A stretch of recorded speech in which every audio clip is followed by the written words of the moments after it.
시청자 여러분 안녕하십니까? 헬로티비 뉴스입니다. 민족 최대의 명절 추석입니다. 추석을 맞아 오랜만에 지역을 찾은 분들 많으실 텐데요. 오늘 헬로티비 뉴스는 추석을 맞아 각 지역의 특색 있는 정책들과 달라지는 모습들을 담아봤습니다. 지역의 경쟁력을 높이고 균형 발전을 도모하기 위한 각 지자체의 젠걸음, 오늘 헬로티비 뉴스에서 확인하시죠. 첫 소식입니다. 최근 국내에서 멸종 위기종인 점박이 물범이 발견됐습니다. 충남 서해안의 가로림만에서 발견돼 화제가 됐는데요. 가로림만이라면 해양생물보호구역으로 지정된 곳인데요. 그곳에 해양 정원이 조성된다고 합니다. 얼른 화면으로 만나보시죠. 정선영 기자입니다. 물범 5마리가 해안가 모래 언덕에 누워 평화롭게 햇빛을 쬐고 있습니다. 은빛 털에 검은 무늬, 동글동글 귀여운 얼굴의 점박이 물범입니다. 온몸으로 뒤뚱뒤뚱 기어가더니 물속에선 날렵하게 헤엄칩니다. 멸종위기 해양보호생물인 점박이 물범은 국내에선 주로 인천 백령도에 서식하는데 최근 충남 가로림만에서도 관찰되고 있습니다. 주로 봄이나 여름 시기에 한 10마리 내외가 드물게 관찰이 되는데요. 주변의 교란 행위라든가 개발이 안 되고 잘 보존되어 있는 지역이라는 것을 증명하는. 서산과 태안에 걸쳐 있는 가로림만은 8,000헥타르에 달하는 드넓은 갯벌과 52개 섬을 품고 있습니다. 국가보호종 10종 등 해양생물 420종이 서식하는데 식물부터 갑각류와 조류, 포유류까지 먹이사슬이 다양하게 구성돼 있어 생태학적 가치가 높습니다. 한때 조력발전소 건립이 추진됐지만 환경 파괴 우려에 결국 무산되기도 했습니다. 어민들에겐 생계를 이어가는 삶의 터전이자 과거의 갈등과 아픈 상처를 치유해 준 곳입니다. 내년부턴 가로림만의 해양정원을 조성하는 사업이 본격 추진됩니다. 생태학교와 점박이 물범 홍보관, 해양 힐링숲 등을 건립해 환경을 보존하고 관광 거점을 만든다는 계획입니다. 연말 정부의 예비 타당성 조사를 최종 통과하면 2025년까지 2,700억 원이 투입될 예정입니다. 코로나19 우리 국민들이 바다를 많이 찾고 있는데 우리 국민들에게도 새로운 여가, 관광, 쉼의 장소가 될 것으로 생각합니다. 자연과의 공존을 그리는 가로림만 해양정원. 해양 생태의 중심지로 거듭날 수 있을지 기대를 모으고 있습니다. 헬로티비 뉴스 정선영입니다. 자연환경과 생태계 보존으로 지역을 확 바꿀 수 있다는 걸 보여주는 사례이지 않을까 싶습니다. 또 한편 대도시나 도심 지역에서는 내 집 한 채 마련하기가 요즘 하늘의 별 따기죠. 어떤 지역에서는 늘어나는 빈집들 때문에 골머리를 앓기도 하잖아요. 네, 그렇습니다. 그런데 그 골치 아픈 문제를 해결한 곳이 있습니다. 넘쳐나는 빈집을 청년과 예술가들에게 빌려줘서 마을 분위기를 반전시킨 부산 영도구 이야기를 안수민 기자가 전해드립니다. 영도 앞바다가 훤히 펼쳐진 야외 테라스. 건물 안에서는 칵테일 제조가 한창입니다. 영도구 봉산마을의 문을 연 칵테일 체험 공간입니다. 하지만 올해 초까지만 해도 이곳은 전혀 다른 공간이었습니다. 방치된 폐가였거든요. 그래서 좀 냄새도 많이 나고 엉망진창이었죠. 네. 여기 앞에 데크 있던 분이 텃밭, 버려진 텃밭이었거든요. 안에 이제 여러 가구가 살아서 방도 되게 많았고, 그래서 저희가 그거 다 넓게 좀 깨끗하게 철거하고 고쳐서. 골목을 따라 조금 더 들어가자 예술가의 도예 작업실이 나옵니다. 이곳 역시 고양이만 살던 공간. 제가 이제 살고 그다음에 제가 할 수 있는 그 작업들 연구하고 도자기를 좀 알리고 좀 가르쳐드리고 이렇게 바뀐 게 저도 보고 좀 제가 대견하고 너무 감사하고 그래요. 전체 건물의 25% 가까이가 비어있던 영도구 봉산마을. 그만큼 슬럼화도 심각했습니다. 지자체는 고민 끝에 버려진 빈집을 사들여 빈 공간이 필요한 사람들에게 빌려주는 일종의 빈집 재생 실험을 시작했습니다. 창의적인 아이디어만 있으면 5년간 임대료를 받지 않는다는 조건도 내걸었습니다. 집을 어떻게 활용할 건지에 대한 아이디어 공모전을 진행을 했었고 전국 공모전으로 진행해서 44개 팀이 참가를 했고 그중에 이제 8팀을 저희가 선정을 했습니다. 주민들도 당장 마을 환경이 깨끗해지자 만족스럽습니다.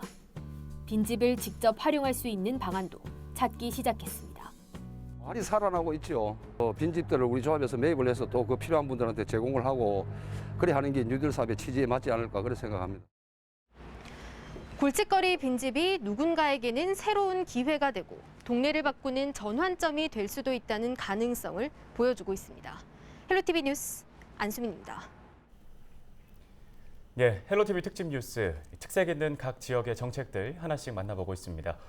각 지역의 특색만큼이나 우리 전통 민요인 아리랑의 종류도 참 다양하잖아요. 경남에서는 밀양 아리랑을 바탕으로 도시 재생 사업에 나섰다고 하죠. 예, 노래가락과 함께하는 지역 살리기 어떤 내용일까요? 장보영 기자가 취재했습니다. 1970년대 말 밀양의 중심시가 지인 삼문동입니다. 밀양시청과 도서관, 창녕과 밀양을 관할하는 법원과 검찰청을 모두 품은 중심지로 자리를 지켜왔습니다. 하지만 주요 기관들이 다른 지역으로 분산되는 1990년대 말부터 활력을 잃기 시작했습니다. 예전 밀양에 법원과 검찰청이 있었던 부지입니다. 보시는 것처럼 주차장으로 활용되고 있습니다. 15년 넘게 빈 건물로 방치돼 있다 밀양시가 우범지대로 전락할 것을 우려해 주차장으로 사들인 겁니다. 과거 기관과 행정의 중심지였던 밀양 삼문동, 이제는 문화의 중심지로 탈바꿈합니다. 밀양 아리랑 등 10가지 무형문화재를 보유하고 있는 밀양시는 국토부와 문화재청, LH 등과 손을 잡고 1,145억 원을 들여 무형문화도시 밀양 만들기에 나섰습니다. 무형문화재 전수관, 좀 더 무형문화재의 넓은 의미에서 영남권 중심지로 만들기 위해서는 과거 법원과 검찰청 부지에 들어설 무형문화재 전수교육관은 흩어져 있는 전수자 200여 명이 한 곳에 모여 교육을 받는 시설로 문화재 공연과 전시 기능도 갖춥니다. 현재 삼문동 주민센터와 옛 소방서 자리에는 15층 규모의 주거행정 복합시설이 마련됩니다. 기존 행정 서비스에 더해 육아지원센터 등 돌봄시설과 행복주택 100세대가 들어서고 인근에는 평생교육시설인 그린캠퍼스도 마련됩니다. 시내 관광이 또 상권이 더욱 활성화되어서 활력 있는 삼문동으로 문화를 입힌 삼문동으로 재탄생하게 될 것입니다. 밀양 구도심에 아리랑의 문화를 더하는 도시재생사업은 내년 본궤도에 올라 오는 2025년 마무리될 예정입니다. 헬로티비 뉴스 장보영입니다. 네, 무형문화도시를 꿈꾸는 밀양의 소식이었습니다. 이번에 전해드릴 소식은 대구 지역의 소식이죠.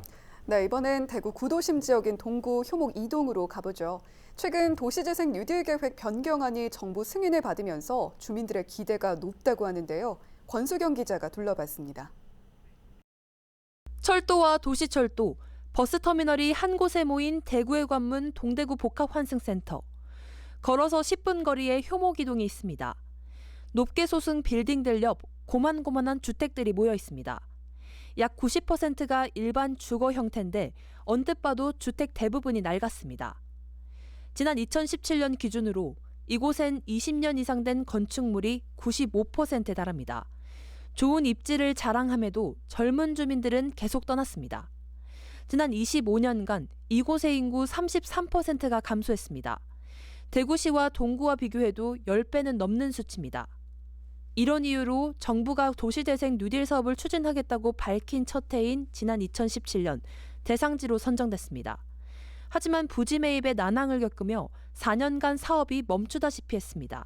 변경된 계획안이 지난 7월 달 국토부의 최종 승인을 받으면서 사업에 다시 속도가 붙었습니다. 마을 활동의 거점이 될 복합 끌린 허브센터가 동구시장 맞은편에 들어섭니다. 사람도 지나갈 수 없이 빽빽했던 동구시장 주천안도 해소될 전망입니다. 자율주택 정비사업을 통해 주민들의 보금자리도 활력을 되찾게 됩니다. 뉴딜 사업이 마치고 나면은 동네가 깨끗해져서 누구나 살고 싶은 동네가 되고 특히 청년들이 모일 수 있는 주민들의 자발적인 힘이 모여 잠재력 넘치는 효목이동으로 조금씩 거듭나고 있습니다. 헬로티비 뉴스 권수경입니다. 다음 소식입니다. 이혜은 아나운서는 강원도 춘천하면은 뭐가 먼저 떠오르시나요? 아무래도 맛있는 닭갈비가 좀 떠오르는데 역시 춘천하면 호반에 드시죠. 소양강이 생각나는데요. 그런데 소양강 댐이 춘천의 새로운 뉴딜 자원으로 주목받고 있다고요? 네, 그렇습니다. 이 소양강의 물을 활용한 수열 에너지 클러스터 조성 계획인데요. 장진철 기자가 전해드립니다. 여의도 24배에 달하는 면적에 물 29억 톤을 담고 있는 강원도 춘천 소양강댐. 수심 150m 아래 수온은 사계절 내내 영상 7도 안팎을 유지하고 있는데 이 물이 에너지로 활용되는 날이 머지않았습니다. 정부가 한국판 뉴딜 사업의 하나로 춘천 수열에너지 융복합 클러스터를 내년부터 본격 추진하겠다고 공언했기 때문입니다.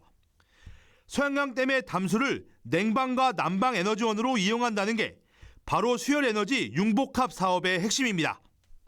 특히 이처럼 열이 많이 발생하는 데이터 서버에 적용하면 전기를 사용한 냉방보다 비용을 70%가량 줄일 수 있습니다.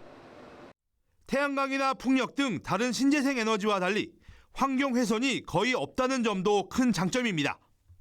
수열에너지 클러스터를 지원하기 위한 제도적 장치도 속속 마련되고 있습니다.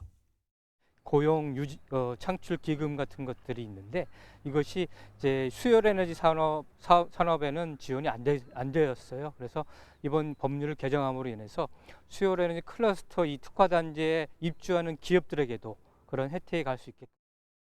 앞으로 남은 과제는 관련 기업을 얼마나 유치하느냐입니다. 클러스터 조성이 국비 사업으로 진행돼 목표인 오는 2025년까지 마무리 짓는 것은 큰 문제가 없어 보입니다. IT 연관기업 360개 이상을 유치하는 게 강원도와 춘천시가 해결해야 할 우선 과제입니다.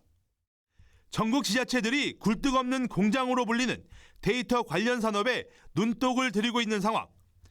춘천이 수열에너지 융복합 클러스터 사업을 통해 한국판 실리콘밸리로 도약할지 주목됩니다. 헬로티비 뉴스 장진철입니다. 네, 강원도 춘천의 수열 클러스터 조성 계획 살펴보고 왔습니다. 이번엔 전남으로 가보죠. 네, 섬과 바다로 둘러싸인 전남 지역은 특히 풍력 발전에 대한 기대감이 높습니다. 그린 뉴딜로 불리는 전남의 신재생 에너지 전략을 고정민 기자가 살펴봤습니다. 총 사업비 48조 5천억 원, 8.2기가와트급 전력 생산, 사면이 바다로 둘러싸인 전남 신안에서 추진될 해상풍력단지의 발전 규모입니다. 정부는 2025년까지 160조가 투입될 한국판 뉴딜을 통해 일자리 190만 개를 창출하겠다는 입장. 특히 그린 뉴딜에 포함된 신재생 에너지 확대와 저탄소 전환 방침은 전남의 블루 이코노미 정책과 신안의 대규모 해상풍력과도 맞아떨어집니다. 신재생 에너지가 우리 지역에 무한대로 있습니다. 지나가는 바람이 다 돈이 되고 햇볕이 돈이 되는 이런 곳이 중동의 오일처럼 우리 지역의 소득으로 전환될 수 있는 계기가 될 걸로 생각을 하고. 그린 뉴딜은 전남형 상생 일자리 사업과도 맞닿아 있습니다. 해상풍력을 선도 사업으로 내세워 기업 450개와 일자리 12만 개를 만들겠다는 전라남도의 계획과 닮아 있기 때문입니다.